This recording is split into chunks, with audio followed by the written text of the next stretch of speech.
ये 5 ज्ञानेंद्रियां हैं जो आपकी दुर्गति का कारण है। एक कर्मेंद्रियों के द्वारा ऐसे आचरण कराती है जिन्हें पापाचरण कहते हैं। एक है रसेंद्री, कितना भी इस दुष्ट को भोग दे दो ये कभी तृप्त ही नहीं होती। ये खाना है, ये पीना है, ये पाना है, बार बार। रसेंद्री ये चंचल बने। नेत्रेंद्री ये देखना है। उपासक ये नहीं समझ पा रहा कि इंद्रियां हमें ठग रही हैं। वो समझ रहा है इनमें सुख है। मेरे जीवन का लक्ष्य क्या है वो ये नहीं समझ पा रहा। सुख कहां है ये नहीं समझ पा रहा।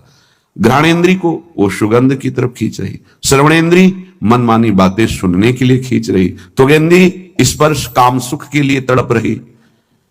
ये इंद्रियों की जो मांग है वो आपकी मांग नहीं है। आप इनमें जितनी तन्मयता करके इनकी मांग को सही मानते रहेंगे तब तक आपकी आंतरिक दुर्गति रुकने वाली नहीं। समझ लीजिए ना। ये लगता है कि वो सौभाग्यशाली है, मनमानी भोग भोग रहा है, वो अभागी है। कैसी कैसी वृत्ति उपासक के अंदर है। सुनहु उमाते लोग अभागी, हरितज होए विषय अनुरागी। हे उमा, वो बड़े अभागी हैं जिनके जीवन में हरि नाम नहीं है, हरि लीला कथा नहीं है, हरि चरणों से प्रीति नहीं है और विषयों से प्रीति है। सुनहु उमाते लोग अभागी, हरितज होए विषय अनुरागी। हरितज होए विषय अनुरागी, वो अभागी है, आप अभागी नहीं हैं। भगवत मार्ग के पथिक इस बात को समझें कि हमारी इंद्रियां जो भोगों की मांग कर रही हैं उनका मांग पूरी हो जाना बड़े भाग्य की बात है। नहीं, ये अभागी का लक्षण है। हम मांगे और ना मिले और प्रभु के मार्ग में हमारी उन्नति हो, ये भाग्यशाली का लक्षण है। ये इंद्रियों की विलासता मन के साथ कितना भी आप कर लो कभी पूरी होने वाली नहीं। जब तक आप अपने देह को स्त्री या पुरुष मानते हैं, इंद्रियों को मन को अपना मानते हैं, भोगों को सुख मानते हैं, तो आप कुछ नहीं हैं। विश्वास कीजिए। कब तक हरि गुरु तुम्हारी इन इंद्रियों को तृप्त करने के लिए मनमानी खिलौने देते रहेंगे। हर तुम्हारी सोच को काल नष्ट कर देगा। इस सोच को यदि अविनाशी बना लोगे तो तुम अविनाशी हो, तुम अविनाशी परम पद के अधिकारी हो जाओगे। बहुत सावधान। श्रीधाम वृंदावन का आश्रय और वास मिलने पर यदि आपको सौभाग्य नहीं लग रहा, भगवत मार्ग में चलने पर आपकी रुचि नहीं बन रही, आपको संसार प्रिय लग रहा है, तो आप सोच लीजिए कि आपकी दुर्दशा कितनी बड़ी है और आगे क्या होगी। आज समझाने के लिए हरि गुरु तुम्हें प्रयासरत है। जब बच्चा खिलौने के लिए हठ ही कर लेता है, नहीं मुझे चाहिए ही, तो वही पैसा खर्च करके पिता खिलौना दे देता है। लेकिन अगर खिलौनों का हट ना करता तो गोद में बैठा लेता। कब तक खेलते रहोगे इन खिलौनों से? ना ये खिलौने रहेंगे ना खेलने वाला तुम्हारा शरीर रहेगा। इसलिए सावधान। श्रीपाद प्रबोधानंद जी महाराज कह रहे हैं, वृंदारण्ये चर अचर दृक् पश्य श्री वृंदावनम। ये वृंदावन वासी को भजन के लिए कोई प्रयास नहीं करना पड़ता। स्वाभाविक भजन हो रहा है, पर आपकी मातृ बुद्धि नहीं है। मातृ बुद्धि भोगों में है, शरीर में है। सौभाग्य है कि तुम्हें कोई प्यार ना करे। ये बात हमारी समझ लीजिए, नहीं समझ में आएगी। सौभाग्य है कि तुम्हें कोई प्यार ना करे, दुर्भाग्य है कि भगवान से विमुख कोई हमसे प्यार करे। धिक्कार है हमारे भाग्य को यदि प्रभु के सिवा कोई हमें प्यार करे। ये बात नहीं सबकी समझ में आएगी। प्राकृतिक देह को मैं मानने वाला यही चाहता है कि मुझे कोई प्यार करे। कौन प्यार करे? हरि गुरु से बढ़कर कोई अहेतुकी प्यार करने वाला होता है, और वो प्यार कर रहे हैं, तुम्हें प्यार समझ में नहीं आ रहा। तुम्हें भोग विलासिता प्यार नजर आता है, संसार का प्यार नजर आता है, छल कपट वासना का तांडव ये तुम्हें प्यार नजर आता है। बहुत बढ़िया अवसर है, निकल चलो, नहीं भोगना पड़ेगा। आगे ऐसा अवसर आएगा जीवन में जो तुम्हें ऐसे गर्त में गिराएगा जहां से कोई निकालने वाला नहीं होगा। हृदय की बात कह रहा हूं। आज हाथ जोड़ के प्यार से, शासन से, हर तरह से आपको भगवान प्रेरित करके निकाल रहे हैं। इस दलदल से निकल चलो। आपको अगर दलदल ही प्रिय है प्रपंच का, तो देख लेना एक समय आएगा कोई समझाने वाला नहीं होगा और तुम्हारी समझ नहीं होगी और तुम्हारा जीवन बहुत दूर प्रभु से होगा। विश्वास करो हमारी बात को। अभी अवसर है, निकल चलो। अभी तुम्हें हरि गुरु की बातें अच्छी नहीं लगती, अभी तुम्हें हरि गुरु का प्यार नहीं समझ में आ रहा, तुम्हें ऐसा लगता है कोई हमारे शरीर का प्यार करे तो वो हमारा प्यारा, इंद्रियों का दुलार करे सो हमारा प्यारा, हमारे मन के अनुकूल चलने वाला मिले तो सच्ची मानिए सारी बातें हरि से पूर्ण होती है।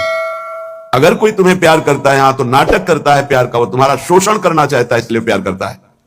कौन ऐसा हृदय वाला है जो अपने को न्यौछावर करके तुम्हें प्यार करे? वो केवल हरि, और हरि गुणगान में मस्त भगवत अनुरागी, दूसरा नहीं। तुम तुम्हार सेवक असुरारी, स्वार्थ रहित जग जुग उपकारी। ये समझ में नहीं आता। प्यार का मतलब समझा जाता है वासनाओं का खेल हो तो प्यार, मनोरंजन हो तो प्यार, हरे मन का भंजन करके वासना का नाश करके उपासना में प्रतिष्ठित हो जाना, इसे प्यार कहते हैं। जो अविनाशी प्रकृति से भोग कर सुखी होना चाहता है कभी नहीं हो सकता है। शब्द याद कर लो। खाते खाते दांत टूट जाएंगे, देखते देखते आंख फूट जाएगी, शरीर नष्ट हो जाएगा, पर वासनाएं ज्यों की त्यों रहेंगी और बढ़ती चली जाएंगी। ये जो जलन होती है यही भस्म करती है वासनाओं को। सच्चे उपासना के मार्ग में चलने वाले जलन की परवाह नहीं करते, कष्ट की परवाह नहीं करते, वही उस परम पद के अधिकारी होते हैं। कल एक ने प्रश्न किया कि ऐसा कोई मार्ग बताइए जिसमें कोई कष्ट न हो, भगवत प्राप्ति हो जाए। घर बैठ जाओ। ऐसा सृष्टि में लौकिक मार्ग नहीं है तो अलौकिक मार्ग की क्या बात। अगर आपको 500 रुपए चाहिए तो लेबरी करनी पड़ेगी, 8 घंटे मजदूर बनना पड़ेगा और ठेकेदार की बातें सुननी पड़ेगी। कोई भी कार्य करो आप, क्या सहज है, क्या सुखपूर्वक है, लेकिन आप लक्ष्य जब धन रखते हैं तो बड़े से बड़े कष्ट और कटु वचन को सहते हैं। आप जब दुख से निकलने के लिए लक्ष्य बना लिया भगवत प्राप्ति, तो फिर ये मनोरंजन कैसा, यही समझ में नहीं आता। एक आदमी प्यासा होता है, पानी पिला दे, कभी अगर वो दोबारा दिखाई देता है तो नेत्र नम हो जाते हैं कि एक दिन की प्यास इसने बुझाई थी। जन्म जन्म की प्यास बुझाने के लिए नाम मिला, मंत्र मिला, उपासना मिली, उसका कोई महत्व नहीं। ये तुम्हें प्यार नहीं नजर आ रहा। जो कभी संभाषण नहीं करते थे, देखते नहीं थे, वे तुम्हें अंतर और बाहर दोनों से देख रहे, तुमसे संभाषण कर रहे हैं, ये तुम्हें प्यार नहीं समझ में आ रहा। हमारी तो यही समझ में नहीं आ रहा कि उपासक का लक्ष्य क्या है। अगर लक्ष्य नहीं है तो तुम्हें कोई भी बदल नहीं सकता, और लक्ष्य है तो तुम्हें कोई बदल नहीं सकता। दोनों बातें समझ लो। लक्ष्य नहीं है तो तुम्हें परमार्थी कोई नहीं बना सकता, और लक्ष्य है तो तुमको कोई स्वार्थी नहीं बना सकता। चाहे जितना कुसंग हो जाए, तुम्हारा परिवर्तन नहीं हो सकता, क्योंकि तुम्हारा लक्ष्य है हरि गुरु को प्राप्त करना। उपासक समझिए, एक एक कदम तुमको प्यार मिलता चला जा रहा है। जानते हो, केवल पेट भरने के लिए, शरीर में वस्त्र पहनने के लिए और वास के लिए पूरा जीवन मेहनत करते हैं लोग, तब वो प्राप्त होता है तुम्हें आदर के साथ। ये सब बिना किसी प्रयास के मिल रहा है। किस लिए? तुम भगवान के हो, प्रियालाल के हो, इस बात की तुम्हें इज्जत रखनी है कि तुम प्रभु के दास हो, उसी की सब सुविधा है। अगर दासत्व विषयों का रखोगे तो छल कर रहे हो हमारे प्रभु के साथ। ये छल तुम्हारे हृदय को ताप पहुंचा देगा, ऐसा ताप जो कहीं शांति नहीं मिलेगी। समझ में नहीं आता। मेरे प्रभु उतरते चले जाते हैं, झुकते चले जाते हैं आपको उठाने के लिए। आप ऐंठते चले जाते हैं कि आप कुछ हैं, भोगना पड़ेगा आपको आगे। शब्द याद कर लीजिए। आगे आपको प्रतिकूलता ऐसे घेरेगी कि फिर कोई बचाने वाला दिखाई नहीं देगा, आप क्लेशित होंगे। इसलिए सावधान हो जाइए, परिस्थिति को सहना सीखिए। सहत सहत बाढ़े भगत गृह तन गुरु हितगार। जो सहनशील है वही महात्मा होता है, जो सहनशील है वही प्रेम रस का अधिकारी बनता है, जो सहनशील है वही प्रियाजू का कृपा पात्र बनता है। प्रियाजू कृपा पे कृपा करती चली जा रही, संसार समुद्र से निकाल करके अपने महल में रखकर अद्भुत सुख दे रही। यहां जानते हो भजन का स्वरूप क्या है? रहना ही भजन हो जाता है। पर रह कहां पा रहे हो? यहां तन यहां रह रहा है, मन विषयों में, मन नाना प्रकार की कामनाओं की पूर्ति में। क्या वृंदावन वास हो रहा है? ये वनवास है। वृंदारण्ये चर अचर दृक् पश्य वृंदावन श्री। जिह्वे वृंदावन गुणगान कीर्त श्रोत्र गृह्यान। वृंदाटव्या भज परिमल घ्राण गात्र त्वमस्मिन्। वृंदारण्ये लुठत पुलकितम कृष्णो केलिस्थलीसु। यह है भजन वृंदावन का। बोले नेत्रों से तुम यहां वृंदावन वासी जो खगमृग पशु पंछी मनुष्य हैं, इनको भाव से देखो, ये सब भजनानंदी महापुरुष हैं। ये भजन के प्रताप से यहां कोई सूकर बना हुआ है, कोई कुकर बना हुआ है, कोई पशु पक्षी बना हुआ है, कोई मनुष्य बना, कोई लता, कोई वृक्ष, ये जहां जो कुछ दिखाई दे रहा है, चर अचर दृक्पश्य वृंदावन श्री, ये वृंदावन की अद्भुत श्री वैभव शोभा भगवत स्वरूप है। यहाँ के कुत्ते का भी दर्शन कर रहे हो तो एक बहुत बड़े महात्मा का दर्शन करने से जो फल मिलता है वो मिलेगा, ध्यान रखना। हरिराम व्यास जी आचार्य हैं रस के, वो कह रहे हो मन वृंदावन को श्वान, श्वान माने कुत्ता।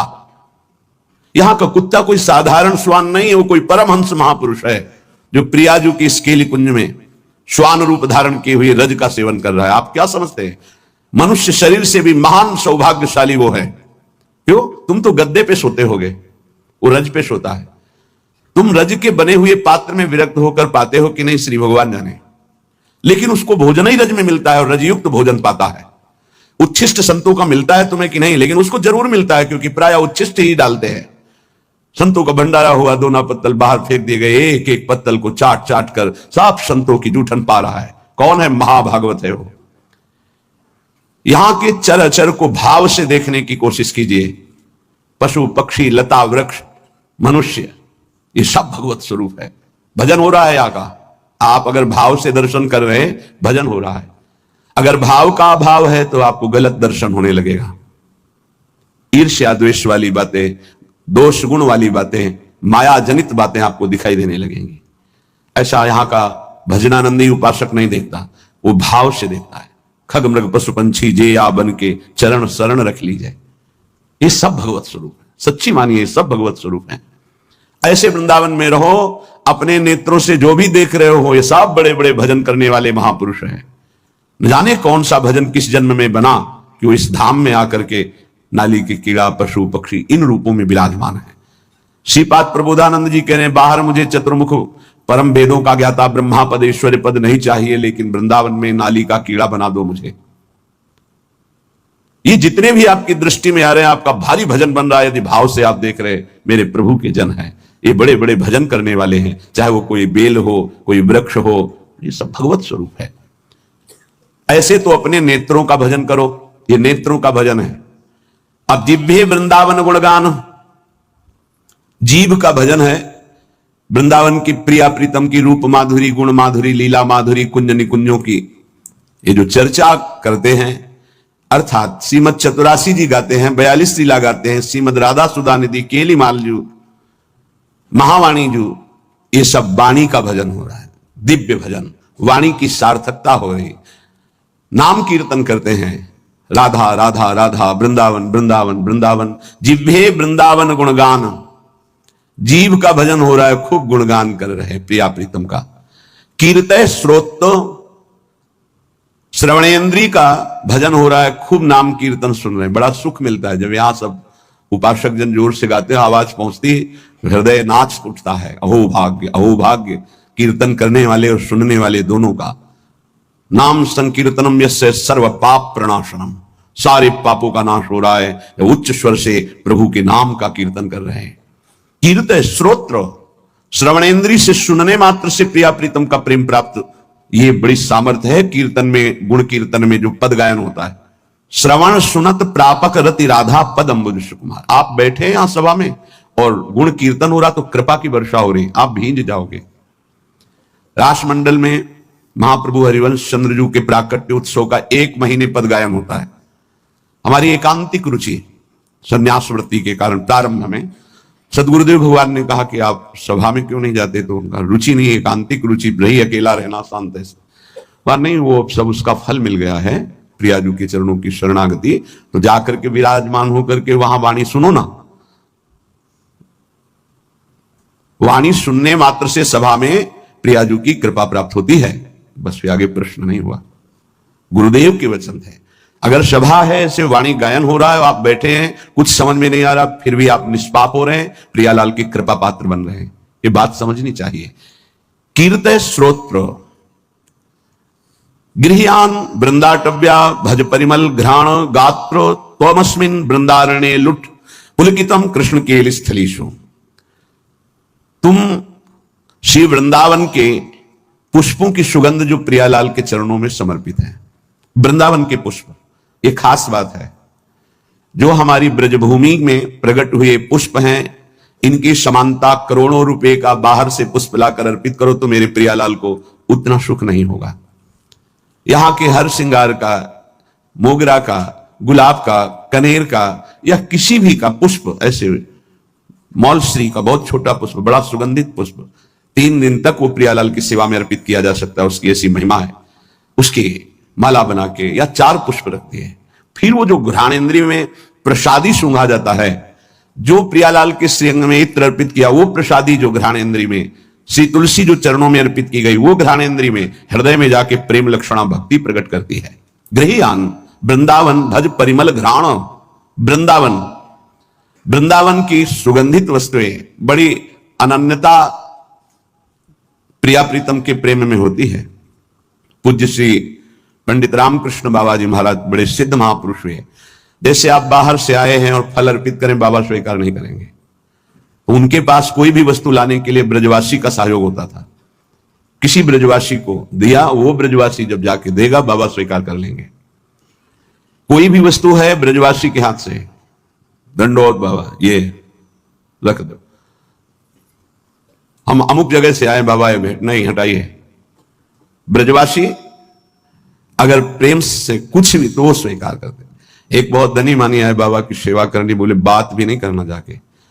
बहुत वो दैन्य हुए तो बोले अगर सेवा करनी है तो जो अनुगामी शिष्य जन थे उन्होंने कहा कि इन घरों में ब्रजवासियों के बाबा माधुकरी लेने आते हैं, इन घरों में सेवा कर दो, वो बाबा को जब देंगे तो वो स्वीकार कर लेंगे।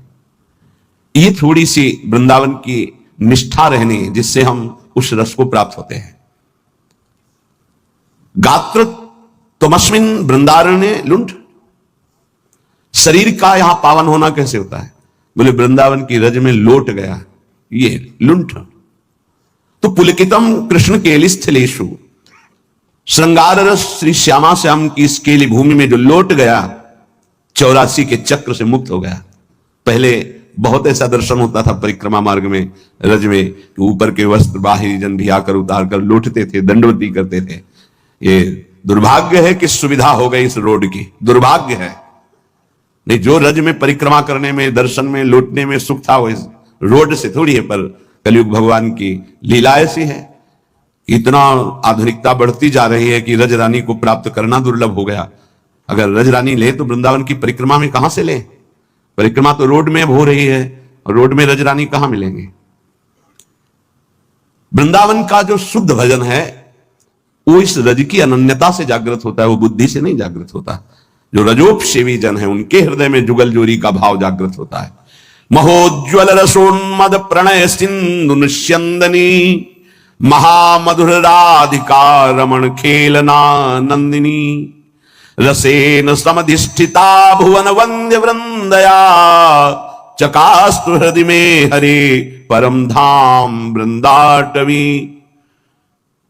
उन्माद रस प्रकट करने वाली ये भूमि वृंदावन है, जो ऐसे यहां रहता है एक एक इंद्री को प्रियालाल में लगा के।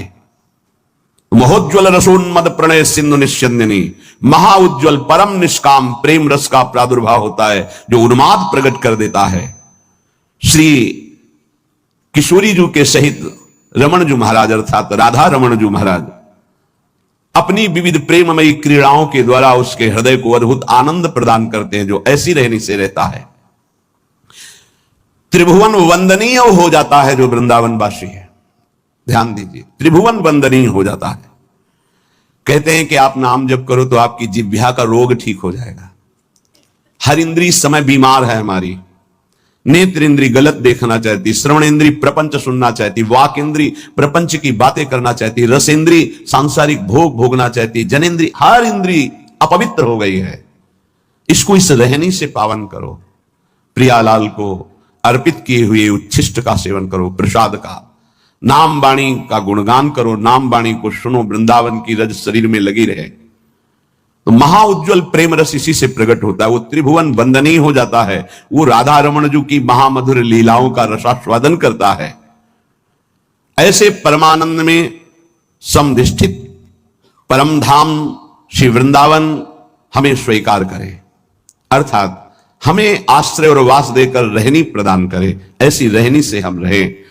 जन्मनि जन्मनि वृंदावन भुवि वृंदार केंद्र वंद्यायाम अपि तृण गुल्मक भावे भवतु ममाशा समुल्लसाम।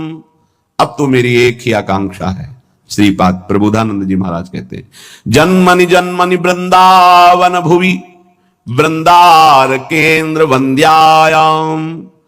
मैं इस वृंदावन भूमि को प्रणाम करके एक वरदान मांगता हूं कि मैं कभी मुक्त ना हो, बार बार मेरा जन्म हो इसी श्रीधाम वृंदावन में।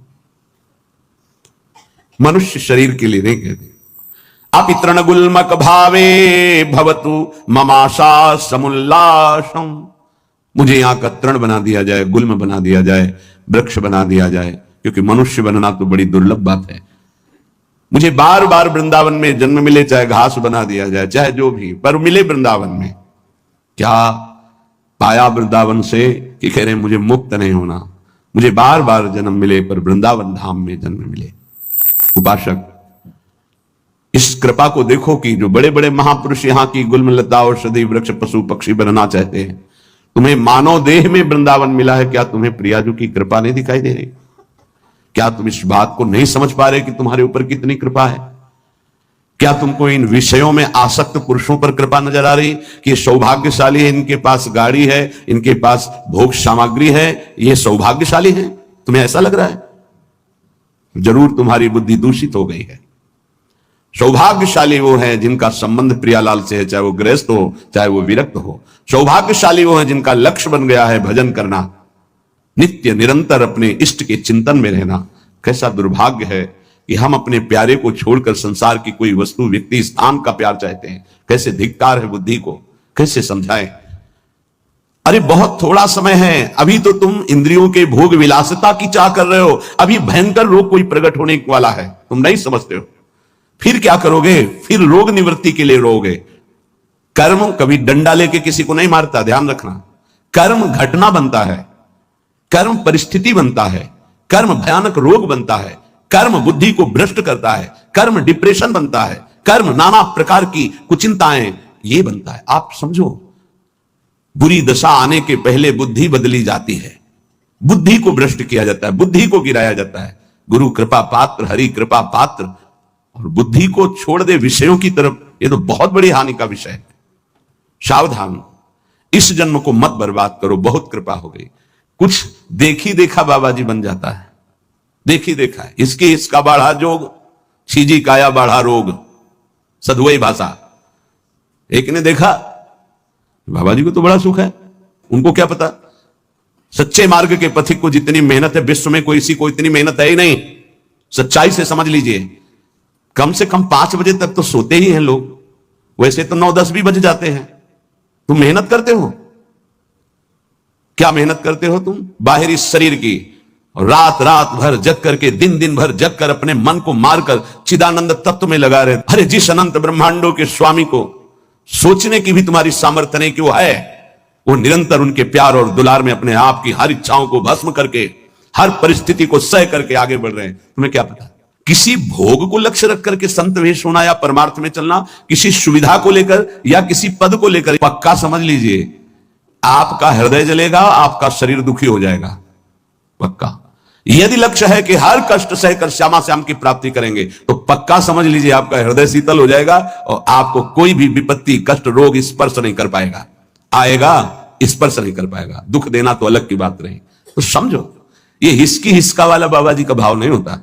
इस सामने बगल वाला बाबा जी बन गया तो हम भी संत वेश पहनेंगे। जैसे नहीं बच्चे में होता कि वो पैंट शर्ट बनवाया, हमको ऐसी चाहिए, ऐसे मत बनो। ये मार्ग ऐसा नहीं है। पूरे जीवन जला जाता है, जला जाता है, केवल कष्ट सहा जाता है। ये तो बाद का परिणाम आप देख रहे हो। पूरे जीवन कष्ट सहा जाता है, अपमान सहा जाता है। कैसे चल पाओगे इस परमार्थ पथ पे? इसमें चलने के पहले मरा जाता है, तब चला जाता है। आप जिंदा चलना चाहते हो, जैसे मरे पुरुष की कोई कामना नहीं होती, प्रणाम करो चाहे आप गाली दो, ऐसे जीते जी तुम्हें स्थिति बनानी पड़ेगी। जैसे मरे पुरुष की कोई स्वाद की इच्छा नहीं होती, चाहे आप जैसा स्वादिष्ट पिंडदान करो या चाहे जैसे आप, कुछ उसकी इच्छा नहीं होती। ऐसे ही मन को मरा हुआ होना चाहिए। स्वाद अन्न की, स्वाद रस की, स्वाद इंद्रियों की, भोगों की। तो ये आप जहर पा रहे हैं, ना कि भोजन। विश्वास कीजिए, यह जहर आपके अंदर जाकर इंद्रियों को और प्रबल करेगा और प्रबल करके आपको भ्रष्ट कर देगा। जहां दिव्यता प्राप्त कर ली वहां ये बहुत सावधान।